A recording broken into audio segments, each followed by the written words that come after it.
Good afternoon, everyone. Good afternoon. We're going to get the show back on the road here.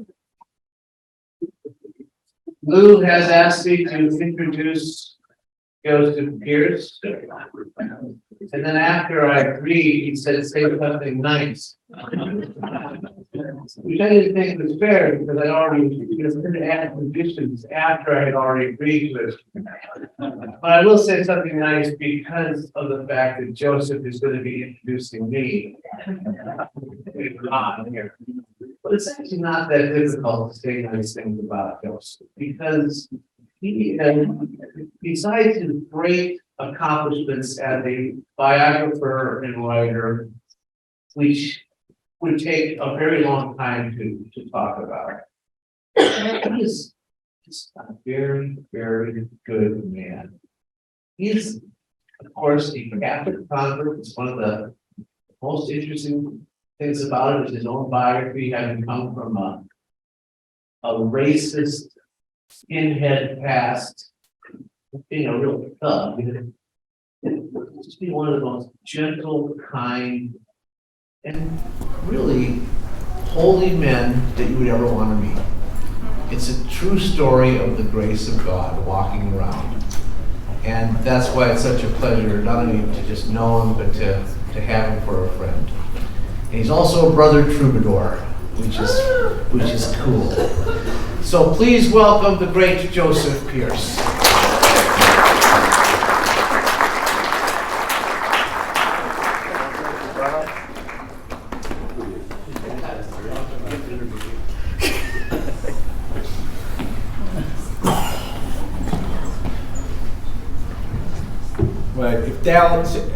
The idea of Dale's unusually nice introduction was to render me speechless. He's failed. But I would say that I've known Dale Chris by reputation for about 25 years and in person for about 20. I had no idea he liked me. Life is full of surprises.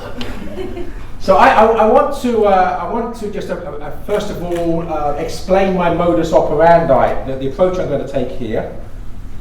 And I think it's worked out really wonderfully. By the way, they're wonderful talk. Father, Toda, wherever you are, if you are. Wonderful. I mean, they were both astonishingly good talks.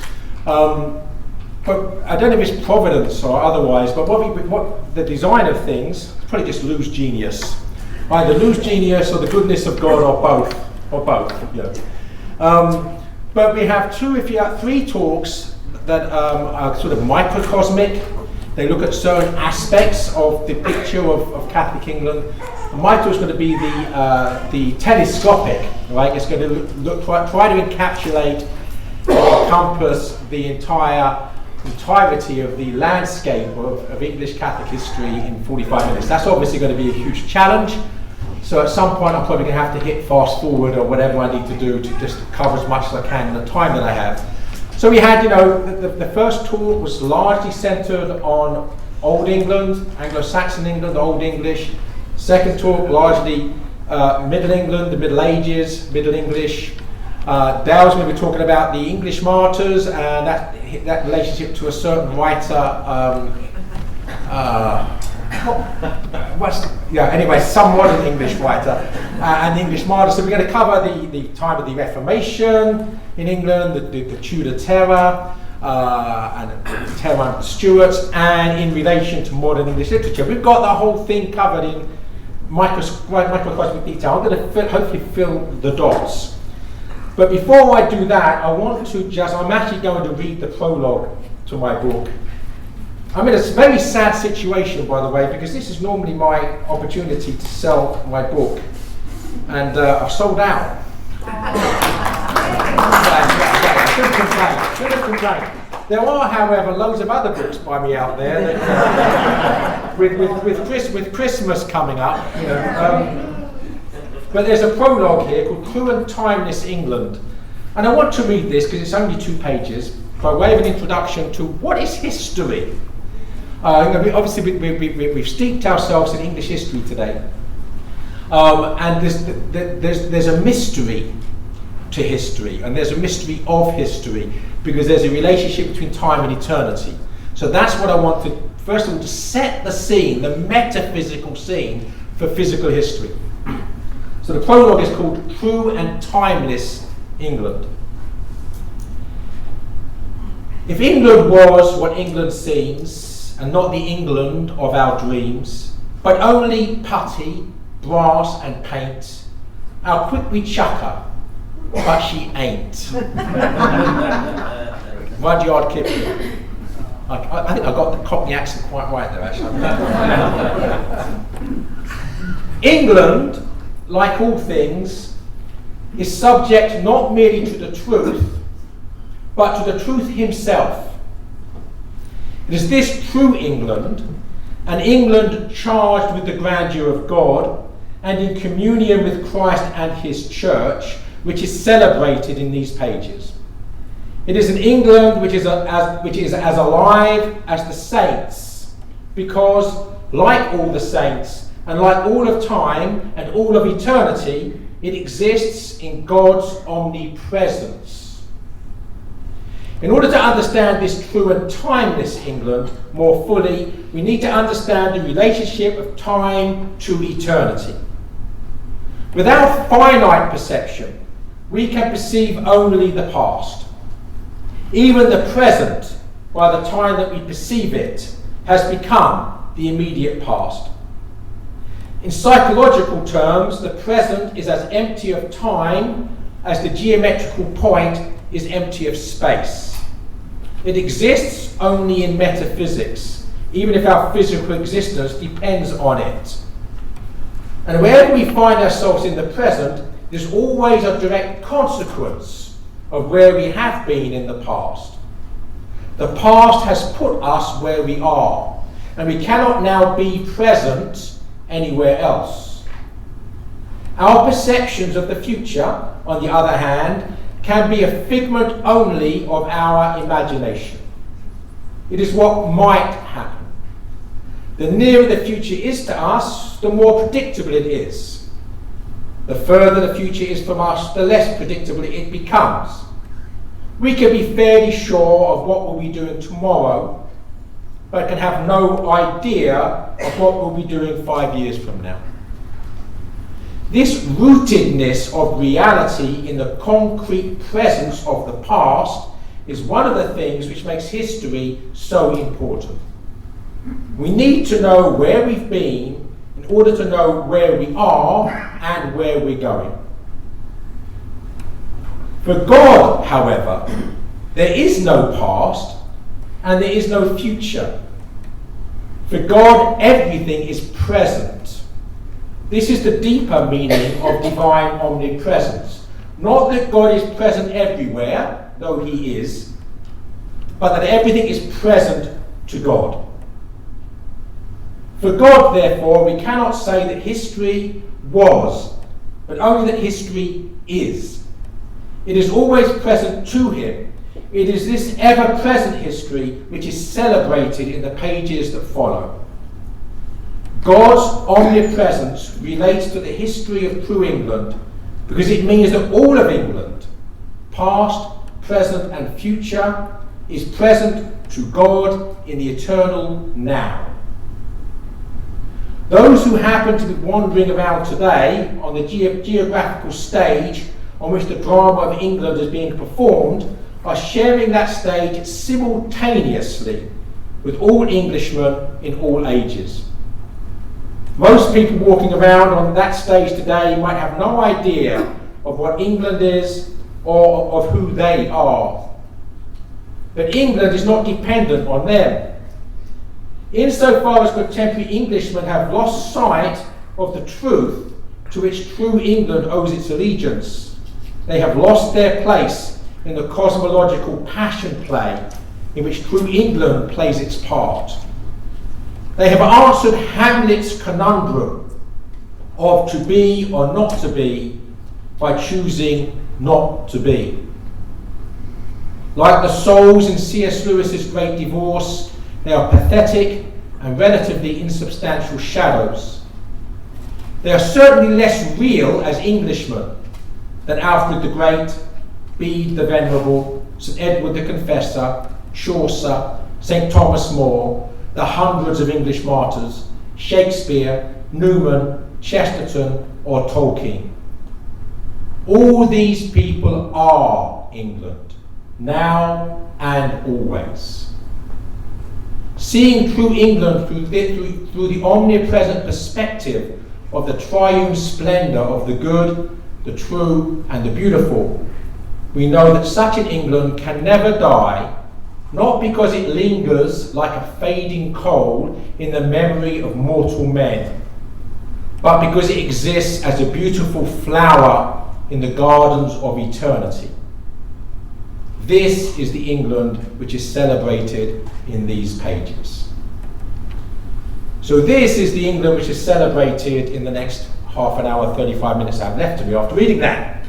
And I'm now going to begin with some lines of poetry which I'm sure many of you will know.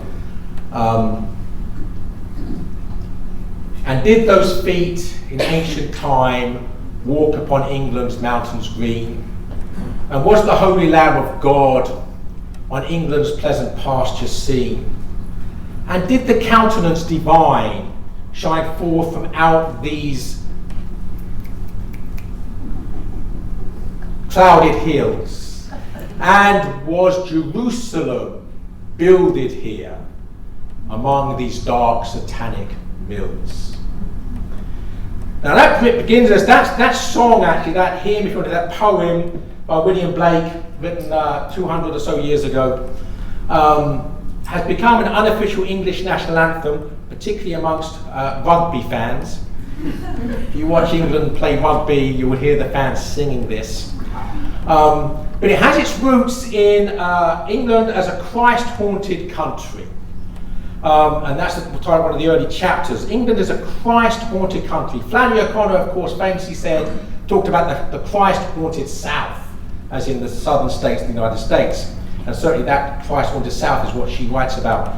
But the Christ-haunted England is due to the legend that William Blake is still writing about 1750 or so years after it happened. And that's the legend. There are two legends. Did those feet in ancient times walk upon England's mountains green? Those feet were the feet of the Christ child. Because the legend is that St Joseph of Arimathea brought the Christ child to England. Because we have no idea, except for that one story about finding him in the temple, we have no idea what the Christ did from his infancy to his ministry beginning. So the rest of it is just unknown. Now, of course, do I really believe that St Joseph of Arimathea brought the Christ child to England? I would have to say that it's wishful thinking. It's certainly possible. There was certainly trade between the tin mines of Cornwall, and it's always attributed to Glastonbury, which is in Devon, Somerset, in the southwest of England. There certainly was trade between the Mediterranean and the tin mines and the other mineral mines of southwest England, but it's feasible. It's not impossible, but it's unlikely. But the other ancient legend is not that St Joseph of Arimathea brought the Christ child to England, those feet walking in English pastures, but that when he came to England with the first Christian evangelists in 63 AD, he brought with him the chalice, either the chalice of the Last Supper or the chalice from which the blood of Christ was collected from Jesus himself on the cross, or that was the same chalice.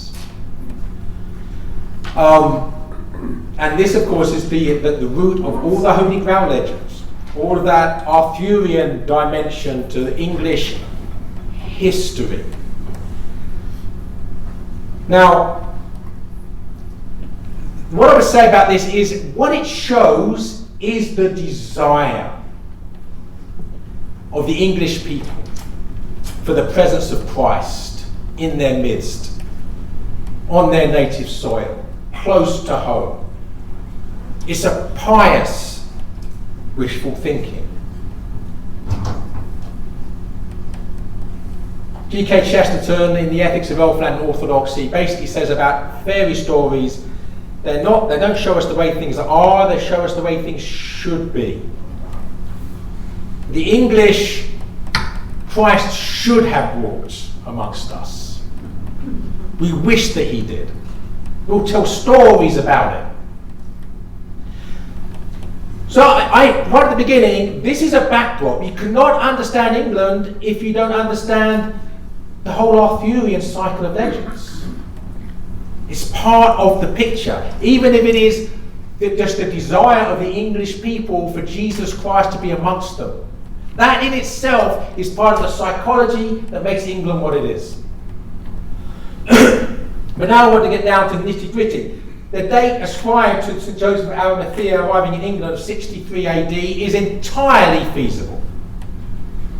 No, the Christian faith was spread around the Roman Empire. Wherever the Romans were, Christians were. The Romans arrived around 50 AD. So 10 years or so later, the first Christian missionaries arrive, is exactly what you would expect to happen. We know there was a shrine to Our Lady that was considered to be ancient by the 3rd century AD. Glastonbury.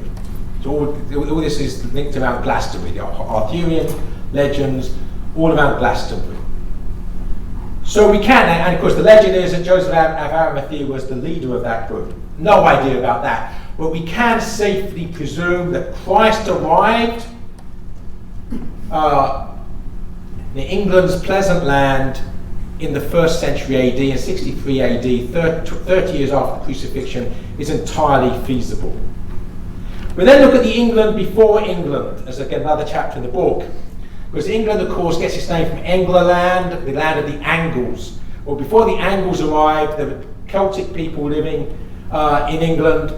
And this England, again, if you read St. Bede, was already profoundly Christian by the time the Romans left. In fact, most of the Arthurian legends are rooted in this Christian king who's fighting a rearguard Christian action against these pagan tribes that are arriving.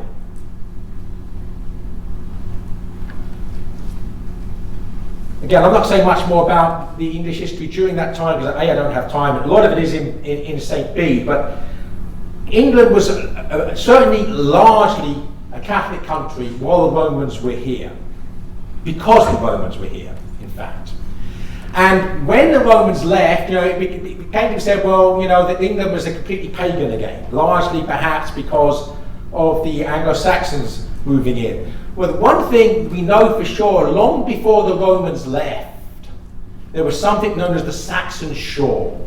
The whole of the south coast of England and the east coast of England up through East Anglia was called the Saxon Shore because it was settled by Saxons, by Germans, while the Romans were here. The Romans basically used foreign mercenaries in their army.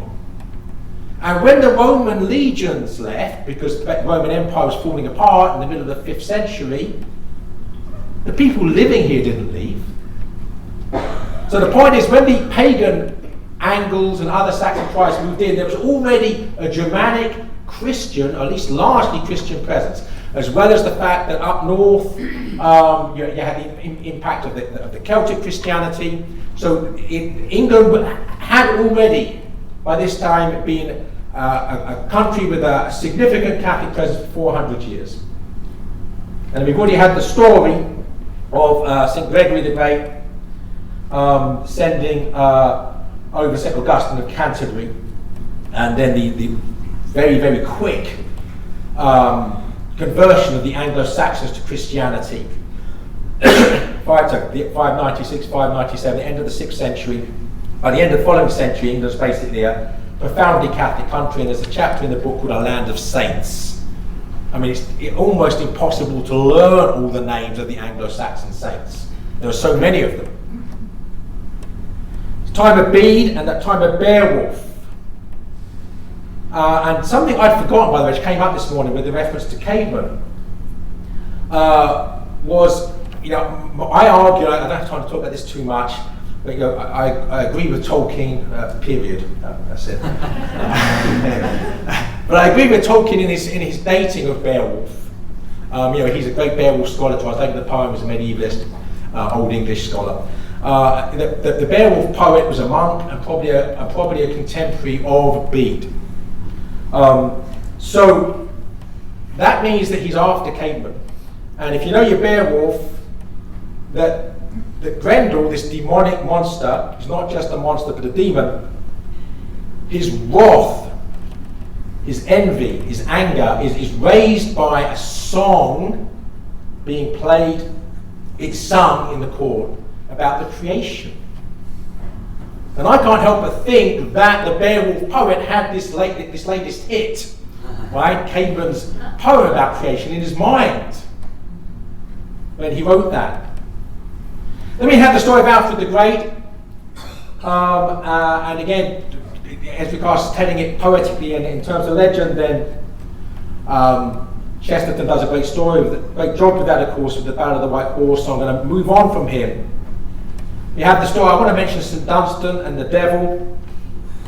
St Dunstan was the abbot of Glastonbury, so this place which goes right back to the 1st century probably, and then became Archbishop of Canterbury and died in 988, so towards the end of the 10th century. He's a 10th century saint.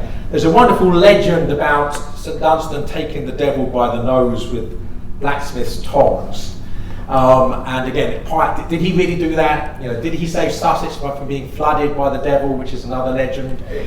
Probably not. You know, but again, this wonderful pious Christian tales being told, and I want to just advise you to check out Hilaire Belloc's book, The Four Men, because Belloc is delightful in the way that he depicts the legend of St Dunstan and the devil. It's told with great humour, great wit, and great eloquence. He's a great writer. I want to say something about King Canute. So we're getting now towards the end of the Anglo-Saxon period. You know, because King Canute in legend is this stupid man, right? A stupid king who thinks because he's a king, he has all this power, and he commands the tide. He gets his courtiers to set his throne up on the beach when the tide's coming in, and he commands the tide to turn.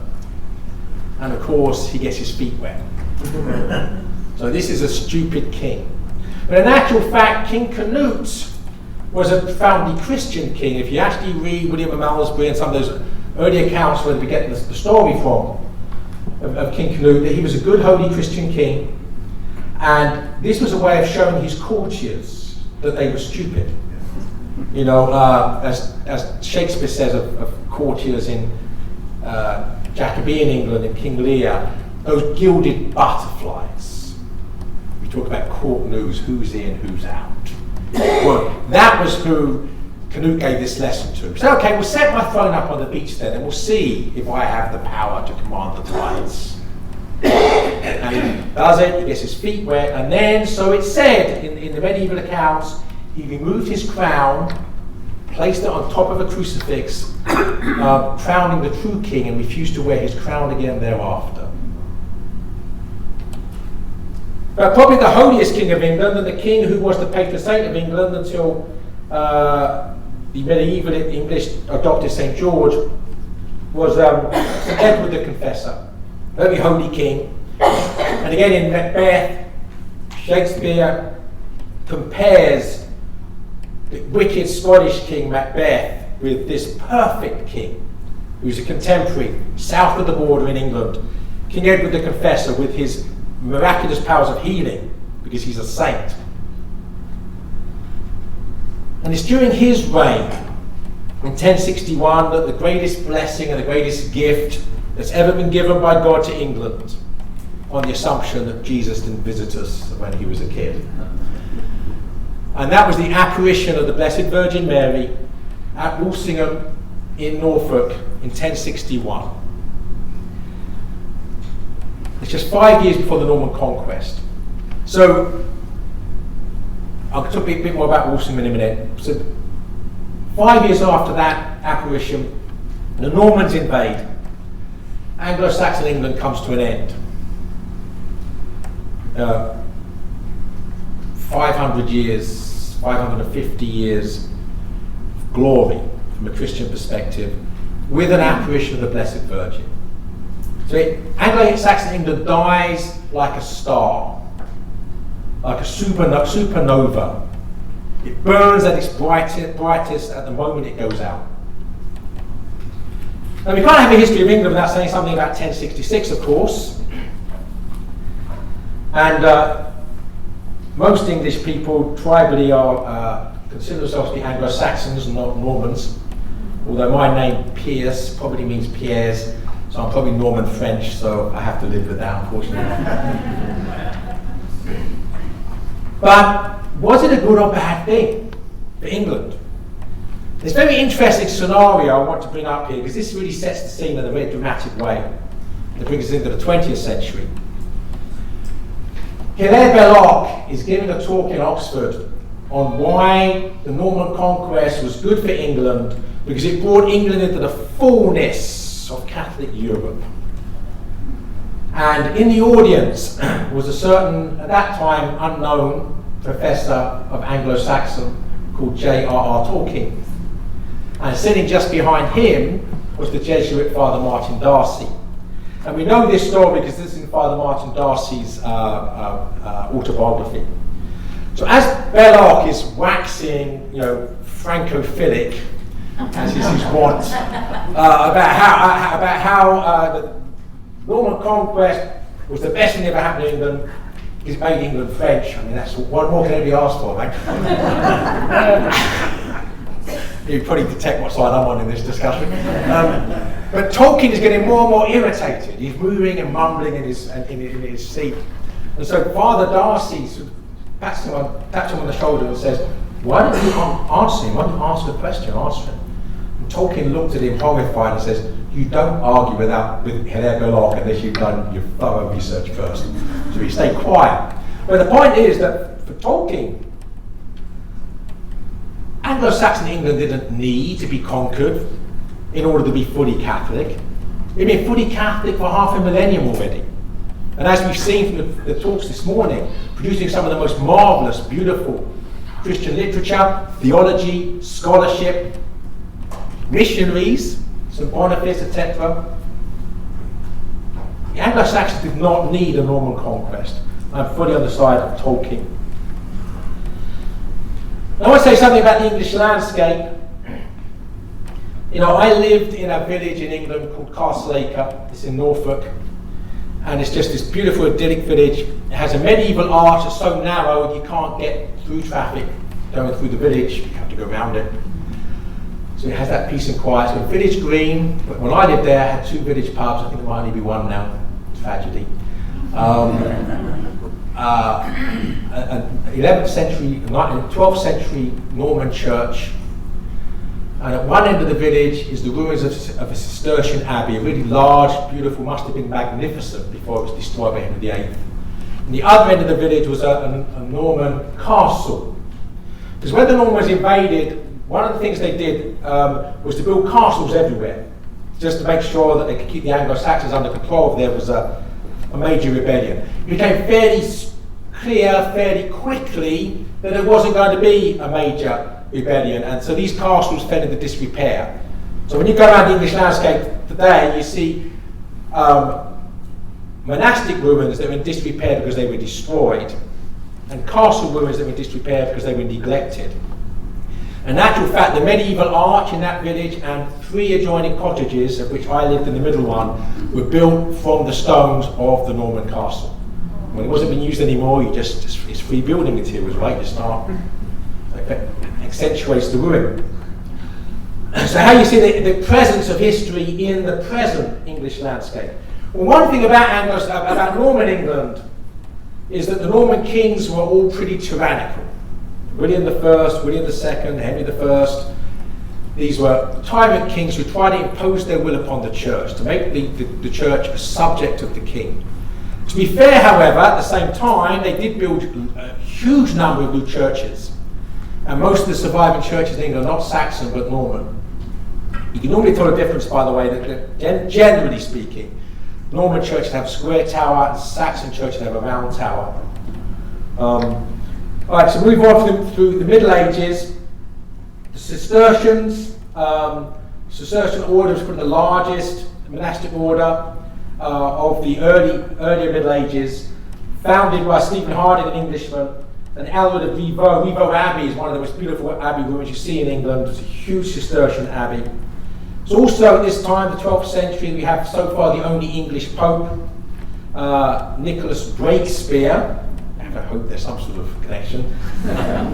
Nicholas Breakspere, who became Adrian IV. And then we have John of Salisbury, a great political philosopher, amongst other things, and we get a lot of great writings about what we would now call subsidiarity. The Magna Carta was written largely by the Archbishop of Canterbury. So that document, which is obviously the foundation of English law and also a large part of the foundation of the United States Constitution, what it knows about, was written by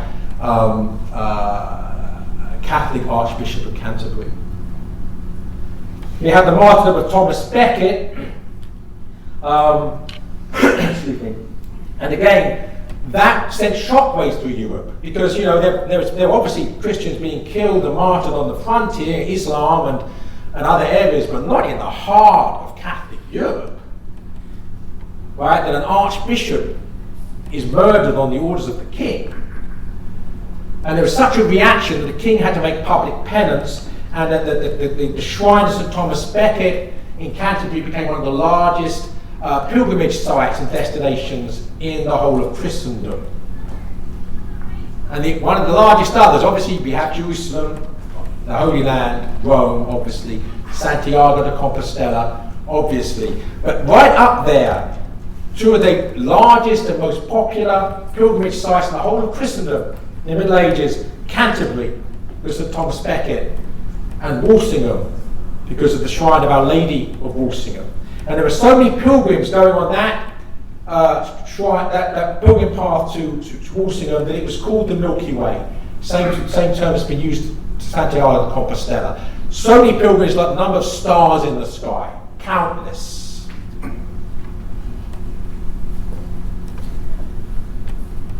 And again, where does England get its name, Merry England, from?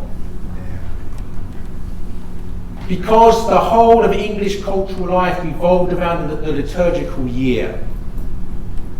There were fetes and fairs in every village of certain key saints' days. So a modern word like tawdry, you know the word tawdry, you know, that's not very good, that's tawdry, T-A-W-D-R-Y. That comes etymologically, the root of that word is from Saint Audrey. Saint Audrey, Audrey is the English, you know, we have a tendency, the English, to truncate words, so Augustine becomes Austin, so this is Austin Review, this is Augustine to Canterbury. But St. Etheldreda was known as St. Audrey. And on her feast day throughout England, there were St. Audrey fairs, where, as is often the case at this, rather questionable quality lace and stuff is being sold. You must have got that at a St. Audrey fair, right? It's Audrey. And there were mystery plays. The roots of the drama which we see coming to fruition in Elizabethan England, but especially, of course, with Shakespeare, was rooted in the medieval mystery plays. At certain times of the year, so obviously during the Lent and the Triduum, with the mystery cycle, Christmas, and very popular Corpus Christi. There weren't just Corpus Christi processions, there were Corpus Christi cycles of plays. So this whole culture revolving around the joy of what it was to be a Catholic Christian, living the liturgical life week by week. That's why England was known as Merry England.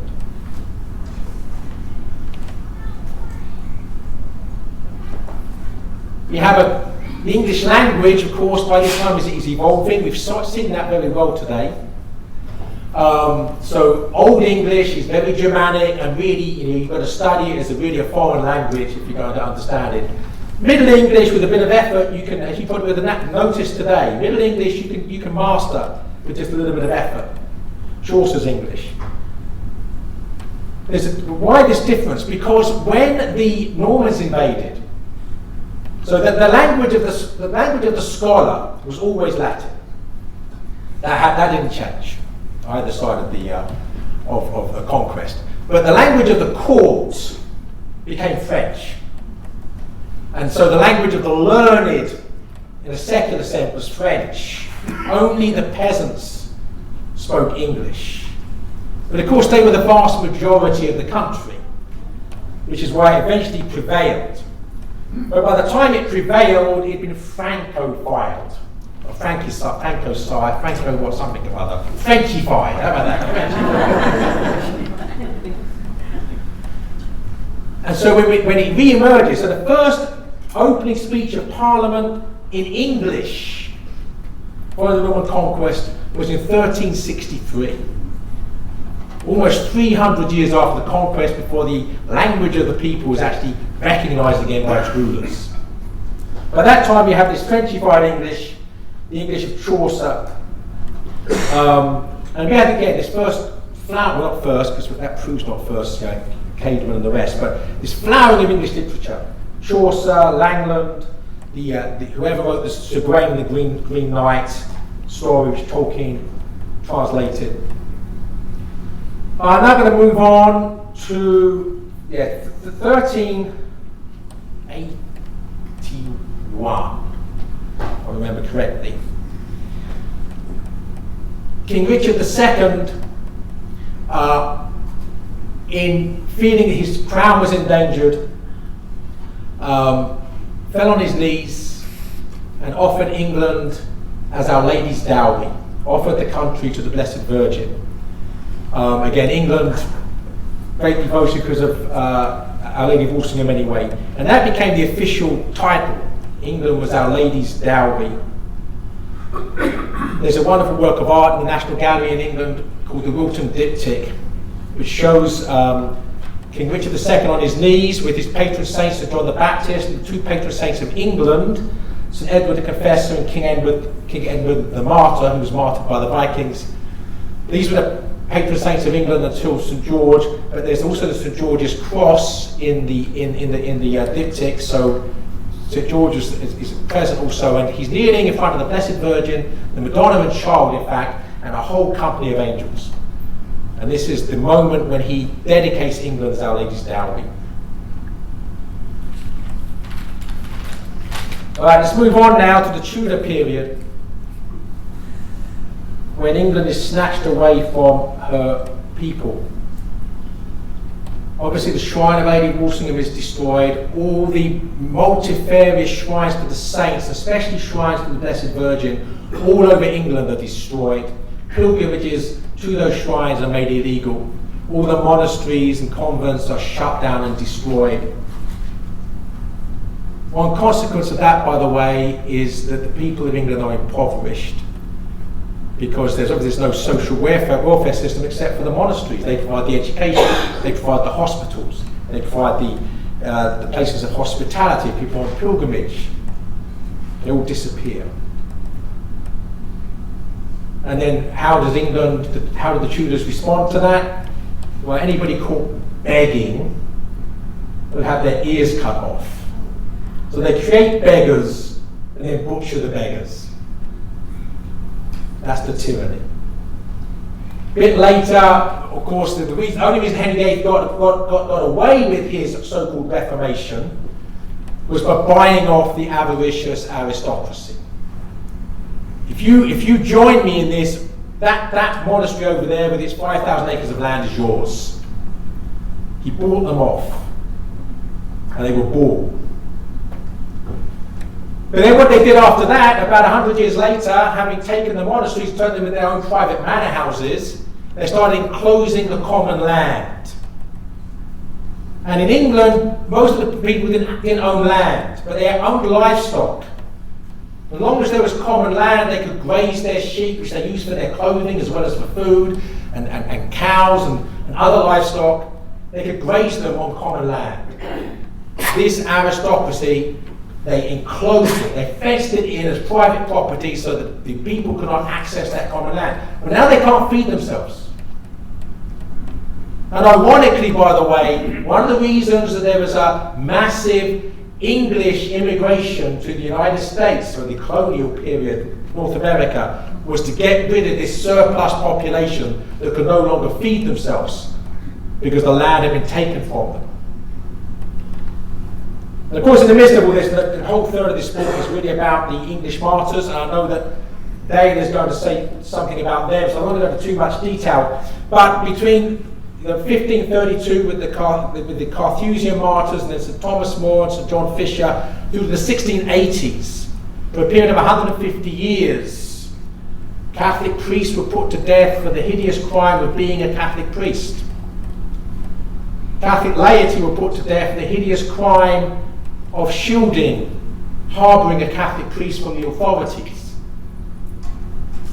There's some wonderful stories. I'm going to pass because it doesn't have loads of time to do that. And the English did not, so I love G.K. Chesterton, but he's not strictly true when he says we are the people of England who have not spoken yet. Because apart from the heroism of the English martyrs and the heroism of the English laity, because apart from those martyrdoms, there were Englishmen in exile, there were Englishmen in prison, there were Englishmen being forced into penury through the paying of fines for refusing to attend the services of state religion. English people did speak. More than that, there was a major uprising during the reign of Henry VIII when he started to destroy the monasteries called the Pilgrimage of Grace, mostly in the north of England amongst the Catholics, northern England, and it was almost successful, and it was defeated through treachery. Henry VIII promising he would listen to their demands, and then as soon as they no longer were in a position to threaten him, he just had the leaders executed. When Edward VI, during the reign of Edward VI, the Mass was banned and replaced with the Protestant service. There were uprisings across the length of the country in defence of the Catholic Mass. 1549, that year. And then during the reign of Queen Elizabeth I, there was the Northern Uprising, again against Elizabeth in support of the bona fide claim to the throne of Mary Stuart, Mary Queen of Scots. And it was when that again, that almost won, and again it was treachery. They negotiated, and good-hearted and naive Catholic leaders of the Northern Rising, Northern Rebellion, they believed in the goodwill of Queen Elizabeth's government and ministers. And again, as soon as they were basically disarmed, they were killed, executed, and there were every village in northern England that sent people in Northern Rebellion, there were hangings without trial. And it was in reaction to that the great holy Pope, St. Pius V, better known perhaps for the Pope that raised the Holy League that defeated the Muslims at the Battle of Lepanto in 1571, again immortalised in Chesterton's poem, Lepanto. He then wrote to a papal letter calling Elizabeth the pretended Queen of England, and calling on saying to the English that they have no loyalty to the pretended Queen of England. They have the loyalty to the faith. And it's often been said, because then of course Queen Elizabeth in her anger steps up the persecution. So it's often said now by historians, I spent some time on this, I don't have time to speak much about it, that this was a mistake. No, that if he hadn't done that, then the persecution wouldn't have been as bad. But what would have happened is people didn't know, to what extent could they go to the Reformed Church. It was unclear.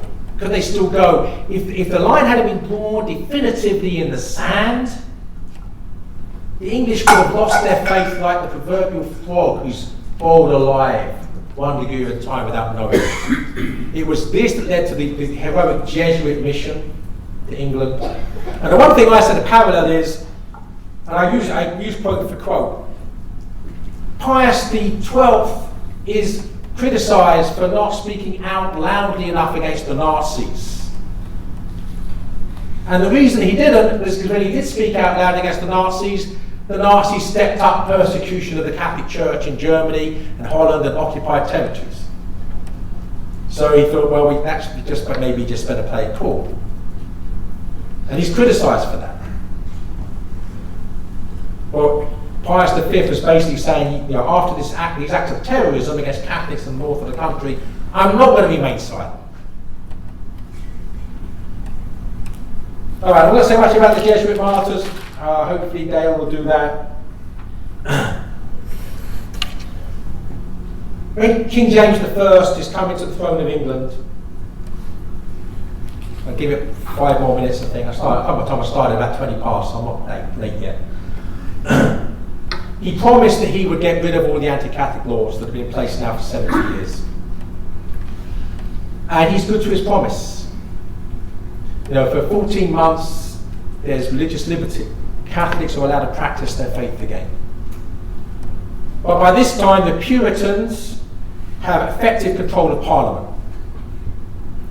And James is uncertain of his position. He's a Scottish king, King of England. He's not particularly popular. And he weighs up. Well, the Puritan Parliament makes it perfectly clear that they will not tolerate King James I's tolerance of Catholicism. So he weighs up and says, who has the most power, Parliament or the Catholics? Clearly Parliament, and he brings back all the anti-Catholic laws. Now put yourself in the mind of English Catholics. If they're loyal to the faith, risking their lives, waiting for the Queen to die. The Queen's old. When she dies, all will be well. In fact, the play that Shakespeare wrote at the time she died, all's well that ends well. Everything's going to be okay now. And then you get that taste of freedom, that kiss of freedom. You can celebrate Mass openly again. And people are astonished at how many Catholics are still out there. And then it's removed. And now you have the prospect of a young king. He could be on the throne for another 40 years, 50 years, with relentless persecution. And it's at this time that many Catholics finally capitulate. You know, we've lost all our wealth, paying fines. We can't do this any longer. But at the other extreme, you have the hotheads. Well, the only answer now is violence. You've got to fight. And that's where the gunpowder plot came in. Almost certainly with King James's spy network as facilitators. These Catholic conspirators were dupes. All right, I'm going to move on. So the Puritan Parliament becomes so powerful, of course, that there's a civil war in England. Parliament wins. The King, Charles I, is beheaded.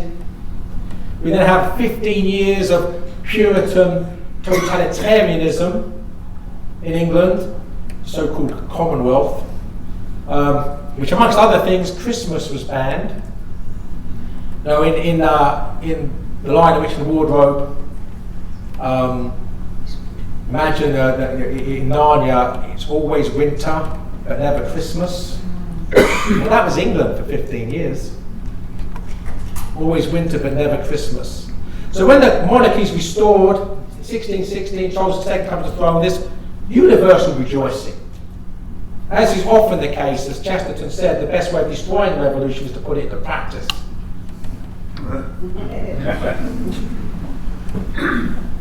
And then we have in 1688 the so-called, if you believe what Belloc called tomfool Protestant history, you have the Glorious Revolution. So James II becomes King of England. He's a Catholic. And they sort of got to tolerate him until, very unexpectedly, because he's old, he gets a male heir. And at that point, and this is one of the greatest acts of treachery in all of history, English or otherwise, the rich, the powerful, pay a foreign army of mercenaries to invade their own country, to remove the legitimate ruler and impose their will upon the nation. That's what the historians call the Glorious Revolution. It's the inglorious act of treachery. And then after that, so we had 150 years of execution, 1530s to 1680s. Then we have another 150 years of persecution. from the 1680s until Catholic emancipation in 1829. So 300 years of relentless persecution. And by the end of it, it looked as if everything was over, everything was lost. There were only a few tens of thousands of Catholics practicing the faith in England. It's over. But then a glorious gift from heaven came. It was a French invasion. So I do believe in French invasions. But this is a French invasion of priests fleeing the French Revolution. And the English aristocracy and the English in general were so horrified by basically the proto-communist, atheistic, secular fundamentalism of the French Revolution that they sympathized with the Catholics. For the first time, they allowed several thousand French emigre priests to move to England and practice their faith, as well as other French refugees. There's Catholic presence, and now more Catholic sympathy. All of this leads up, 1829, to Catholic emancipation. For the first time in 300 years, Catholics are no longer second-class citizens in their own country. 1845, John Henry Newman is received into the Catholic Church. That's the definitive birth of the Catholic revival, which I'm not to say much about, spoken about a lot in the past. But the groundwork for that was founded with the Romantic movement and the neo-medievalism, so the Gothic architecture. The Houses of Parliament in London was neo-Gothic. The Gothic revival under the leadership of Augustus Pugin, who became a Catholic convert, one of the first trickle of Catholic converts. It became a tidal wave by the time Newman and after Newman, 1845. The Gothic revival in architecture, the pre-Raphaelite brotherhood in art. Again, we're going to get back to a pure vision of art pre-Raphael, by early Renaissance and medieval, if you want a pure vision. And then finally, of course, the Oxford movement within the Church of England, seeking to leapfrog over the whole Reformation and rediscover the purity of the medieval English Church. Newman is one of the leaders of that. He becomes a Catholic. From 1845 to his death in 1890 is what I call the Newman period of the Catholic revival. And I give figures in here, the number of new Catholic churches being built, Catholic schools being opened. It was a time of explosive, exponential growth in the faith, the late Victorian period in England. And then you have the period of the decadence, the 1890s, Oscar Wilde and company. Most of the leading members of the English decadent movement, as well as many of the leading members of the French decadent movement, convert to Catholicism. In the 1900s, when Chesterton is first published, he dies in 1936, and I call that period of the English revival the Chester-Belloc period, the period when Chesterton and Belloc are at the vanguard of this Catholic revival in the first third of the 20th century. And then when Chesterton dies in 1936, the following year, 1937, a certain J.R.R. Tolkien publishes The Hobbit. He's also, by this time, befriended another writer called C.S. Lewis. And by the end of the century, 3 of their books are in the top 10 best-selling works of literature of all time. The Lord of the Rings, The Lion, the Witch and Wardrobe, and The Hobbit. So that period from 1937 to 1973, the death of Tolkien, is what I call the Inklings period. And just to finish, 1982, St. John Paul II visited England.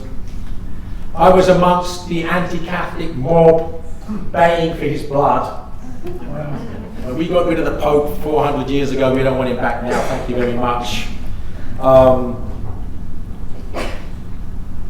Queen Elizabeth II met most of the popes during her reign, became much more Catholic friendly as she got older. Her Christmas addresses became almost Catholic broadcasts by the end. The English martyrs, 40 English martyrs are canonized, 85 other martyrs are beatified.